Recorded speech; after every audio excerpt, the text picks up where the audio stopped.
శ్రీవారి లడ్డు ప్రసాదం మీద శ్రీవారి పట్ల అనేక రకాల దుష్ప్రచారాలు జరుగుతున్నందున మనస్తాపం చెంది తీవ్రమైన మనసు గాయపడి ఈరోజు పుల్లూరు పోలీస్ స్టేషన్ వచ్చి కంప్లైంట్ ఇవ్వడం జరిగింది. పోలీసు వారు కంప్లైంట్ తీసుకున్నారు.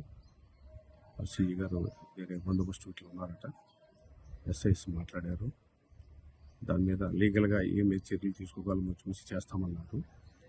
ఎవరెవరు మీద ఫిర్యాదు చేశారు సార్?